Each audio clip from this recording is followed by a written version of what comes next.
Hebrew 10 अध्याय जीशु ख्रीष्टଙ୍କ संपूर्ण बलिदान।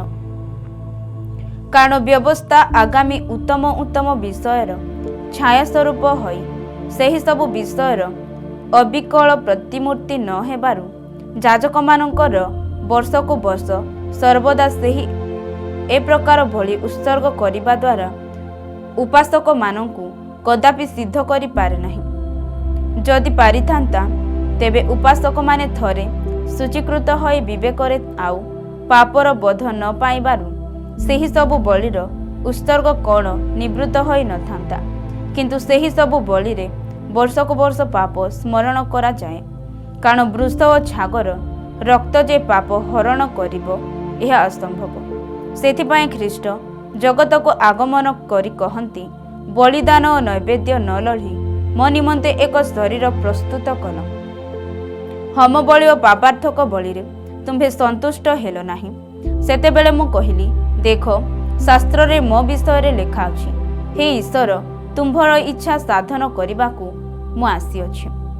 उपरे से कहंती बलिदान नैवेद्य होम बलि और पापार्थक बलि तुम्भे लढ़िल नाही किंबा सेतिरे तुम्भर संतोष नथिला जहा सबु व्यवस्था अनुसार उत्सर्ग करा जाए। तत्पर से कहंती देख तुम्भर इच्छा साधन करिबाकू मु आसी अछि। द्वितीयटी स्थापन करिबा निमंते से प्रथमटी लोप करंती। जीशु ख्रीष्टଙ୍କ शरीर एकाथरके उत्सर्गीकृत हेबा द्वारा सही इच्छा हेतु आम्भे माने पवित्रीकृत होइअछु।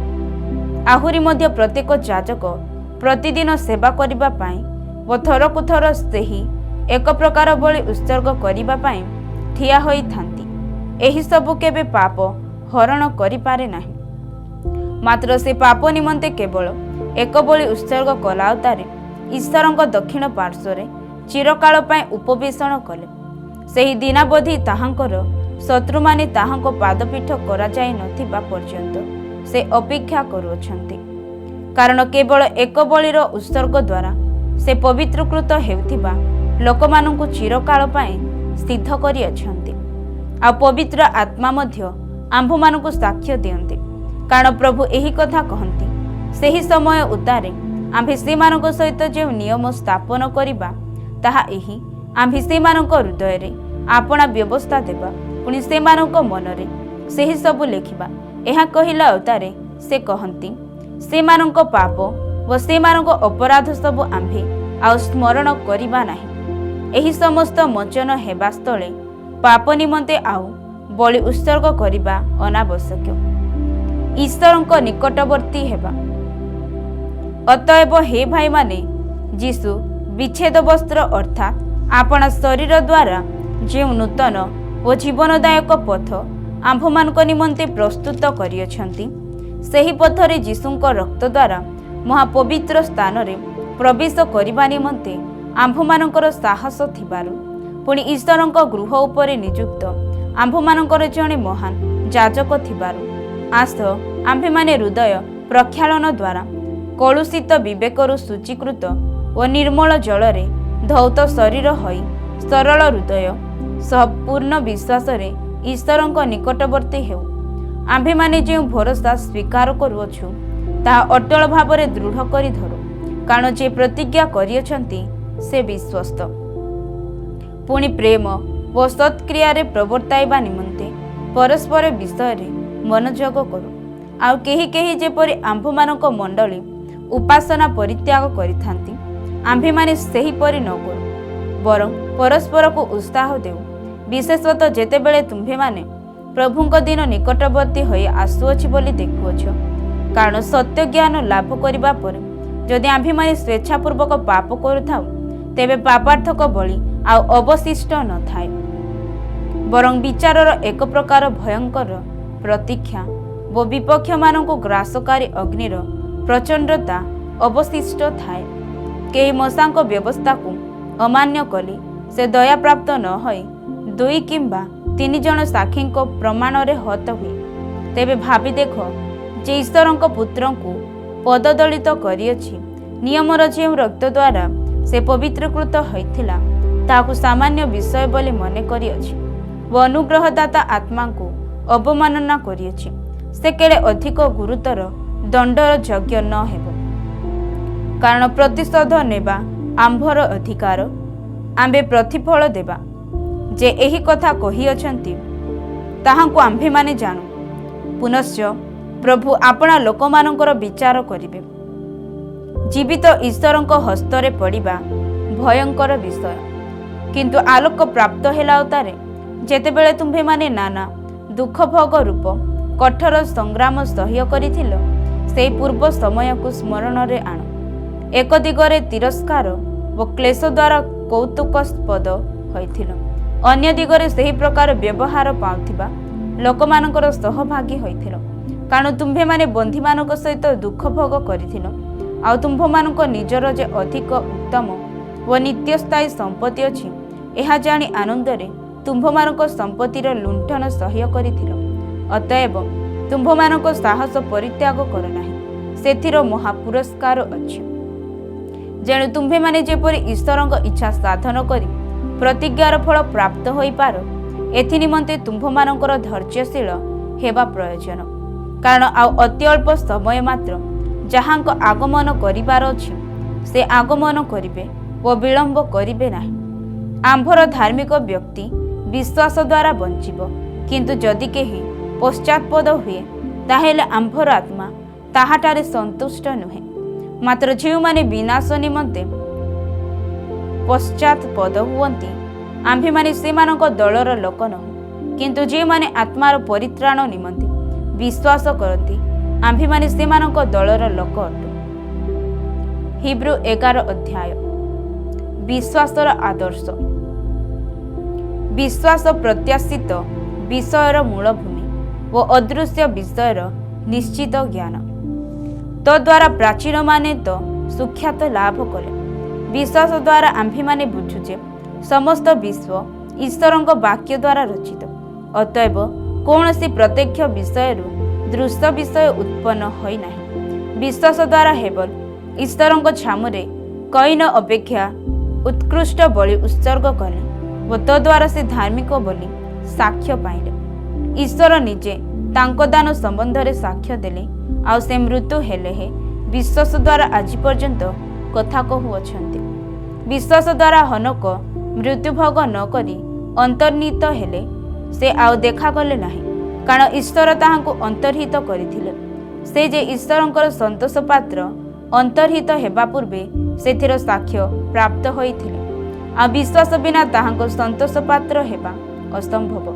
କାରଣ ଈଶ୍ୱର ଯେ ଅଛନ୍ତି, ଆଉ ସେ ଯେ ତାହାଙ୍କ ଅନ୍ୱେଷଣକାରୀମାନଙ୍କର ପୁରସ୍କାର ଦାତା, ଏହା ତାହାଙ୍କ ଛାମୁକୁ ଆସିବା ଲୋକର ବିଶ୍ୱାସ କରିବା ଆବଶ୍ୟକ। ବିଶ୍ୱାସ ଦ୍ୱାରା ନୁହଁ, ସେ ସମୟ ପର୍ଯ୍ୟନ୍ତ ଅପ୍ରକାଶିତ ବିଷୟ ସମ୍ବନ୍ଧରେ ପ୍ରତ୍ୟାଦେଶ ପାଇଁ ଭକ୍ତି ସହକାରେ ଆପଣା ପରିବାରର ରକ୍ଷା ନିମନ୍ତେ ଗୋଟିଏ ଜାହାଜ ନିର୍ମାଣ କଲେ। ପୁଣି ସେହି ବିଶ୍ୱାସ ଦ୍ୱାରା ସେ ଜଗତକୁ ଦୋଷୀ କରି ବିଶ୍ୱାସ ଅନୁଯାୟୀ ଧାର୍ମିକତାର ଅଧିକାରୀ ହେଲେ। ବିଶ୍ୱାସ ଦ୍ୱାରା ଅବ୍ରାହମ ଆହ୍ୱାନ ପ୍ରାପ୍ତ ହୁଅନ୍ତି, ଯେଉଁ ଦେଶ ସେ ଅଧିକାର ସ୍ୱରୂପେ ପାଇବାକୁ ଯାଉଥିଲେ, ଆଜ୍ଞାବହ ହୋଇ ସେଠାକୁ ବାହାରି ଗଲେ। ପୁଣି କେଉଁଠାକୁ ଯାଉଅଛନ୍ତି ତାହା ନ ଜାଣି ସୁଦ୍ଧା ବାହାରି ଗଲେ। ବିଶ୍ୱାସ ଦ୍ୱାରା ସେ ବିଦେଶୀ ସ୍ୱରୂପେ ପ୍ରତିଜ୍ଞାତ ଦେଶରେ ପ୍ରବାସୀ ହୋଇ ପ୍ରତିଜ୍ଞାର ସହକାରୀ ଇସହାକ ଓ ଯାକୁବଙ୍କ ସହିତ ତମ୍ବୁରେ ବାସ କଲେ। କାରଣ ଯେଉଁ ନଗର ଭିତ୍ତିମୂଳ ବିଶିଷ୍ଟ, ପୁଣି ଯାହାର ଶିଳ୍ପୀ ଓ ନିର୍ମାତା ସ୍ୱୟଂ ଈଶ୍ୱର, ସେ ତହିଁର ଅପେକ୍ଷାରେ ଥିଲେ। ବିଶ୍ୱାସ ଦ୍ୱାରା ସାରା ନିଜେ ମଧ୍ୟ ପ୍ରତିଜ୍ଞାକାରୀଙ୍କୁ ବିଶ୍ୱସ୍ତ ଜ୍ଞାନ କରି ଗତ ବୟସ୍କା ହେଲେ ହେଁ ଜାତିର ଆଦିମାତା ହେବାକୁ ଶକ୍ତିପ୍ରାପ୍ତ ହେଲେ। ଏ ହେତୁରୁ ମଧ୍ୟ ମୃତ୍ୟୁକଳ୍ପ ଜଣେ ବ୍ୟକ୍ତିଙ୍କ ଠାରୁ ଆକାଶର ନକ୍ଷତ୍ର ଗଣ ପରି ଅସଂଖ୍ୟ ଓ ସମୁଦ୍ର ତୀରସ୍ଥ ବାଲୁକା ପରି ଅଗଣ୍ୟ ଏକ ଜାତି ଉତ୍ପନ୍ନ ହେଲା। ଏ ସମସ୍ତେ ବିଶ୍ୱାସରେ ପ୍ରାଣ ତ୍ୟାଗ କଲେ।